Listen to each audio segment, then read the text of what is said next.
काम के लिए ज़रूरी है। नेक्स्ट है क्योटो प्रोटोकॉल। फ्रेंड्स देखिए, क्योटो प्रोटोकॉल के अंदर क्या है, मैं आपको सिंपल से इसके बताने के लिए मैं आपको एक बात बताता हूँ। देखिए, हमारी ज़िंदगी कितनी बड़ी है, ठीक है।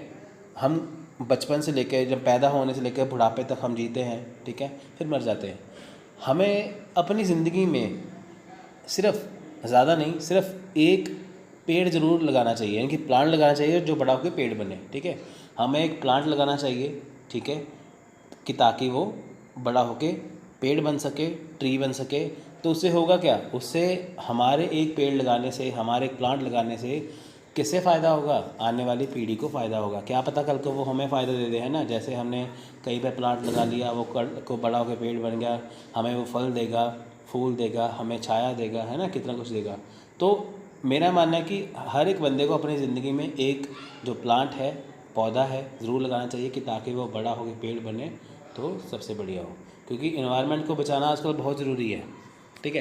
देखिए, जो क्योटो प्रोटोकॉल है, ये क्यों होता है। सबसे पहली बात है कि क्योटो प्रोटोकॉल का नाम क्योटो क्यों कहा जाता है। देखिए, क्योटो क्या है, एक जगह है जापान में। देखिए, the Kyoto protocol was adopted in Kyoto, ठीक है। ये क्योटो क्या है, ये क्योटो एक जगह है, एक प्लेस है, कहाँ पे, जापान में है, ठीक है। तो इसे कब, यानी कि क्योटो प्रोटोकॉल ये कब हुआ था, 11 दिसंबर 1997 को। फ्रेंड्स ये देखिए, होता क्या है कि क्योटो प्रोटोकॉल, ठीक है, दिमाग में आता है ये पता नहीं है क्या है, कुछ नहीं है। क्योटो का मतलब है जापान की एक जगह जहाँ पे एक संधि थी, एक वहाँ पे एक मीटिंग हुई थी, जिसके बीच में पर्यावरण के ऊपर, एनवायरमेंटल से रिलेटेड कुछ कानून बनाए गए थे, कुछ संधि हुई थी, ठीक है। तो कहाँ पे हुई थी, क्योटो जापान के अंदर। ये कब हुई थी, 11 दिसंबर 1997 को। तो ये कब से यानी कि कब से काम में आया, ये आया 16 फरवरी को, ठीक है। अब देखिए ऊपर से पढ़ते हैं, मैंने आपको मेन तो यहाँ पे बात बता दी है। ये क्या है, एक इंटरनेशनल एग्रीमेंट है, ठीक है। क्योटो प्रोटोकॉल क्या है, एक इंटरनेशनल एग्रीमेंट है। इंटरनेशनल का मतलब क्या है कि भारत के साथ या और कई सारे देशों के साथ कईयों ने मिलकर आपस में एक यहाँ पे क्या किया है, एक यहाँ पे एग्रीमेंट किया है, ठीक है। यानी कि यूनाइटेड नेशन जो है उसने एक ये क्लाइमेट चेंज के ऊपर ये जो है क्योटो प्रोटोकॉल करने को कहा था। देखिए, यूनाइटेड नेशन के साथ आजकल सारे तकरीबन देश जुड़े हुए हैं, ठीक है। वहाँ पे उसने सोचा कि एक इंटरनेशनल एग्रीमेंट किया जाए जिससे इन्वायरमेंट को बचा सके।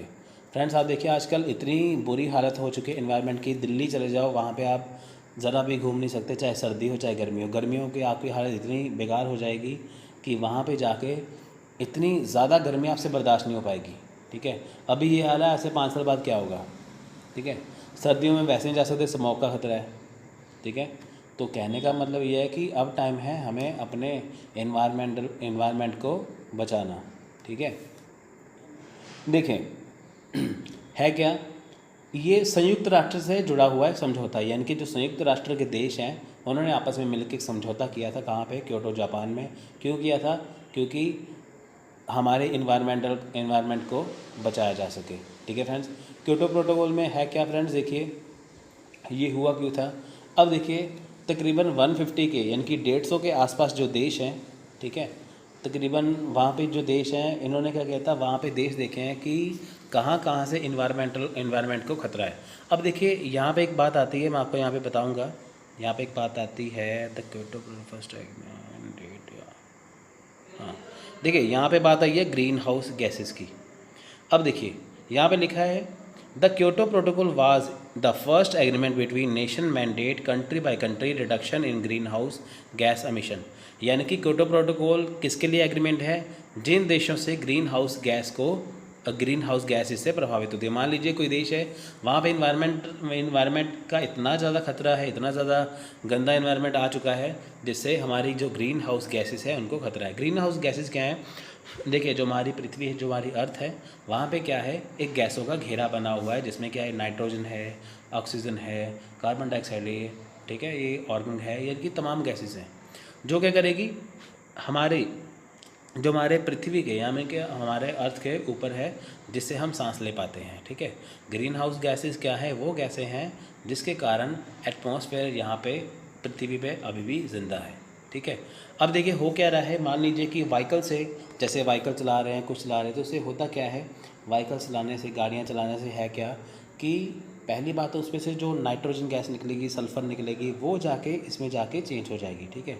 अब देखिए, अगर कार्बन डाइऑक्साइड की मात्रा 0.03% है, ठीक है, हमारे कहाँ पे है, ग्रीन हाउस गैस में, यानी कि एटमॉस्फेयर के अंदर, अगर वहाँ पे जाके उसकी मात्रा बढ़ जाए, ठीक है, बढ़ जाए तो क्या होगा, गर्मी हो जाएगी, क्योंकि CO2 जो गैस है, कार्बन डाइऑक्साइड जो गैस है, वो बहुत ज़्यादा गर्म गैस है, ठीक है। इसलिए तो क्योटो प्रोटोकॉल का क्या मतलब है कि वैसे देश, देखिए ये क्यों बनाया गया है, संयुक्त राष्ट्र ने कहा कि हमें अब ज़रूरत है अपने एनवायरनमेंट को बचाने की, इसलिए आप एक ऐसा एग्रीमेंट करिए जिससे कि एनवायरनमेंट को बचा सके।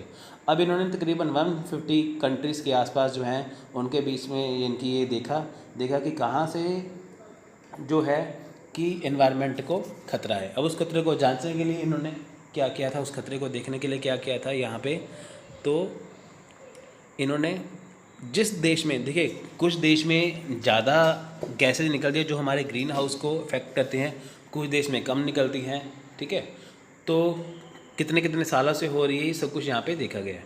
तो सिंपल से ये मतलब है कि ग्रीन हाउस जो गैस है उसका जो एमिशन हो रहा है, जो उसको नुकसान हो रहा है, उसको रोकने के लिए एक यहाँ पे एग्रीमेंट करना, ठीक है। ये था क्योटो प्रोटोकॉल। नेक्स्ट है नागोया प्रोटोकॉल। नागोया प्रोटोकॉल क्या है, देखिए, the Nagoya protocol on access on genetic sources and the fair and the equitable sharing of benefit arising from their utilization, this is agreement on biological diversity, ठीक है। तो friends ये है, कुछ नहीं है, देखिए ये सबसे पहले ये कब हुआ था, देखिए नागोया प्रोटोकॉल क्या है, नागोया का मतलब क्या है कि ये अक्टूबर, यानी कि ये कब हुआ था, 29 अक्टूबर 2010 में नागोया जापान में एक एग्रीमेंट हुआ था, ठीक है। नागोया जापान में एग्रीमेंट हुआ था, तो ये फोर्स में कब आया, 2014 में। आप देख सकते हैं कि 2010 में एक एग्रीमेंट हो रहा है, 2014 में उसको फोर्स में लाया जा रहा है, इतनी देर बाद, ठीक है। तो 90 days after the deposit of the 50 instrument of approval, it's objective is the fair and equitable sharing of benefit arising from the utilization of genetic resources, thereby contributing to the conservation and sustainable use of biodiversity। देखिए Nagoya protocol क्यों किया गया था, पहली बात तो ये Japan में किया गया है, ठीक है।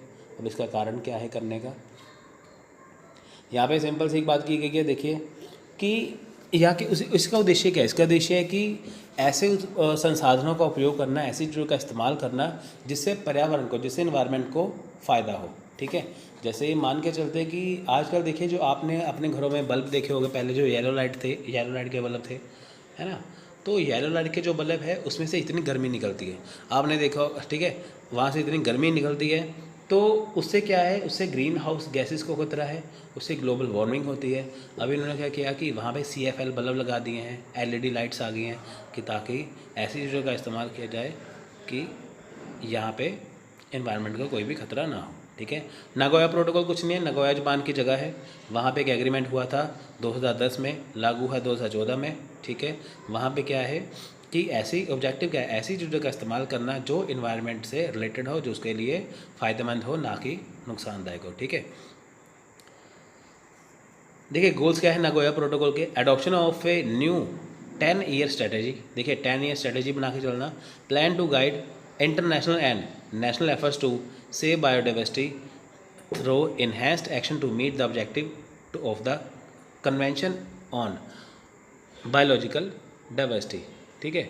अब हम यहाँ पे बात करेंगे, देखिए सबसे पहले इसकी हम बात कर लेते क्या है, इसको हिंदी में क्या कहेंगे, ठीक है। हिंदी में इसको कहेंगे जैव विविधता पर कन्वेंशन के उद्देश्यों को पूरा करने के लिए कार्रवाई के माध्यम से जैव विविधता को बचाने के लिए अंतर्राष्ट्रीय राष्ट्रीय प्रयासों का मार्गदर्शन करने के लिए 10 साल की योजना। देखिए 10 साल की योजना बनाई गई थी, क्यों कि ताकि इंटरनेशनल लेवल पर, यानी कि अंतर्राष्ट्रीय लेवल पर, और राष्ट्रीय लेवल पर, यानी कि नेशनल लेवल पर ऐसे प्रयास किए जाएं, ठीक है, ऐसे काम किए जाएं, ऐसे एफर्ट्स किए जाएं जिससे क्या है कि हमारी जो जैव विविधता है, यानी कि जो हमारा बायोलॉजिकल डाइवर्सिटी है, जिसमें बायोलॉजिकल डाइवर्सिटी क्या है, जिसमें इंसान है, जानवर है, पेड़ पौधे सभी जो सुरक्षित रहने चाहिए, ठीक है। जो सांस लेने वाले प्राणी है वो बायो के अंदर आते हैं, ठीक है, तो उनको कुछ भी नुकसान ना हो, उनके लिए फ़ायदेमंद हो, इसलिए 10-year स्ट्रेटजी अपनाना, ठीक है। दूसरी बात क्या है, a resource mobilization strategy that provides the way forward to a substantial increase to current levels of official development assistance in support of biodiversity। यानी कि देखिए एक रणनीतिक योजना बनाना। फ्रेंड्स देखिए, चाहे आप कोई युद्ध करने जा रहे हो, चाहे आप कोई पेपर देने जा रहे हो, बिना रणनीति का कुछ भी नहीं कर सकते। ठीक है, बिना रणनीति का कुछ नहीं कर सकते। उसमें क्या है कि ऐसी स्ट्रेटजी अपनाना, ठीक है, कैसी स्ट्रेटजी अपनाना जिसका है कि एक रणनीति बना के चलना, स्ट्रेटजी बना के चलना जिससे ज़्यादा से ज़्यादा विकास हो सके इन्वायरमेंट का। ठीक है, ये पता लगाना है कि अगर हम इन्वायरमेंट की सुरक्षा की बात कर रहे हैं, इन्वायरमेंट प्रोटेक्शन की बात कर रहे हैं, तो क्या उसके लिए कौन कौन से रास्ते खुलने चाहिए। ठीक है, कुछ वे तो होना चाहिए ना। आप ये कह दो कि मैं एग्ज़ाम को करने जा रहा हूँ या करने जा रही हूँ, तो आपने स्ट्रेटजी बना ली, पर रास्ता कैसे है, कैसे जाओगे वहाँ पे, कैसे एग्ज़ाम को क्लियर करोगे, कौन सी स्ट्रेटजी बनाओगे, कितने घंटे पढ़ोगे, वही तो आपका रास्ता डिसाइड करेगा ना, वही आपका वे डिसाइड करेगा। यही बात तो यहाँ पे की गई थी कि हमने ये सोच लिया कि हमें पर्यावरण को बचाना है, हमें एनवायरनमेंट को बचाना है, पर उसे कैसे बचाया जाए, तरीका भी तो आना चाहिए ना। ये तरीके यहाँ पे डिसाइड करना। ठीक है, clear. A new international protocol on access to and sharing of the benefits from the use of genetic resource of the planet। अब देखिए यहाँ पे क्या है, ग्रह के अनुवांशिक संसाधनों के उपयोग से लाभों के उपयोग और साझा करने पर एक नया अंतर्राष्ट्रीय प्रोटोकॉल। अब देखिए क्या है, यहाँ पे एक न्यू इंटरनेशनल प्रोटोकॉल को बनाना। प्रोटोकॉल का क्या मतलब है, देखिए प्रोटोकॉल का मतलब है set of rules is known as protocol. यानी कि जब हम रूल्स बनाते जाते हैं जो उनका सेट होता है वो होता है प्रोटोकॉल। ठीक है, अब इंटरनेशनल तौर पे एक ऐसा प्रोटोकॉल बनाना, एक ऐसा नियम बनाना, ठीक है, जो सभी के लिए फ़ायदेमंद हो, एक ऐसी चीज़ का इस्तेमाल करना कि जो सभी के लिए फ़ायदेमंद हो, सबको मानना हो। ठीक है, ये तो है नहीं यहाँ पे प्रोटोकॉल करके आ गए, वहाँ पे कोई उसकी बात मान नहीं रहा, ऐसे नहीं है। ठीक है, the Nagoya access and benefit sharing protocol, this is called the new ABS rule. ABS की रूल, ठीक है, the international regime on access and benefit sharing of genetic resource come out. अब देखिए एक नया ABS रूल्स बना दिया गया है। ठीक है, ABS रूल क्या है, जिसे लाभ साझाकरण प्रोटोकॉल कहेंगे। ठीक है, अंतर्राष्ट्रीय तौर पर एक नया ABS रूल बनाया गया है। ठीक है, the TT is a protocol of the main convention lays down basic ground rules on the how nation cooperate in obtaining genetic resources from animal to plants and fungi. देखिए यह संधि मुख्य सम्मेलन के लिए एक प्रोटोकॉल है और बुनियादी आधार नियमों की व्याख्या करता है कि कैसे राष्ट्र जानवरों से पौधों और कवक तक आनुवंशिक संसाधन प्राप्त करने में सहयोग करते हैं। अब देखिए यहाँ पे क्या है, यहाँ पे ये बताइए कि चाहे किसी देश का कोई जानवर हो, चाहे वहाँ पे पौधे हों और चाहे वहाँ पे फंगी यानी कि कवक हो, ठीक है, वो क्या करते हैं, वो आनुवंशिक संसाधन, ठीक है, क्या करते हैं, आनुवंशिक संसाधन यानी कि जेनेटिक रिसोर्स वहाँ पे वो देते हैं, सहयोग करते हैं कि ताकि इसके आधार पर क्या है आप इन्वायरमेंट को सुरक्षा प्रदान कर सकें। देखिए प्लांट्स कैसे करते हैं, ठीक है, प्लांट्स में क्या है, अगर आप देखिए जगह जगह पे प्लांट्स लगा दोगे तो आप इन्वायरमेंट की सुरक्षा कर सकते हैं। क्यों, क्योंकि आप देखिए जब हम CO2 छोड़ते हैं, कार्बन डाइऑक्साइड छोड़ते हैं, ऑक्सीजन लेते हैं, प्लांट्स क्या करते हैं, वो कार्बन डाइऑक्साइड लेते हैं और ऑक्सीजन छोड़ते हैं। अगर हम ऐसे लगाते हैं, वो वाले पेड़ लगाएंगे तो ऑब्वियस सी बात है कि CO2 की मात्रा कभी बढ़ेगी नहीं। ठीक है,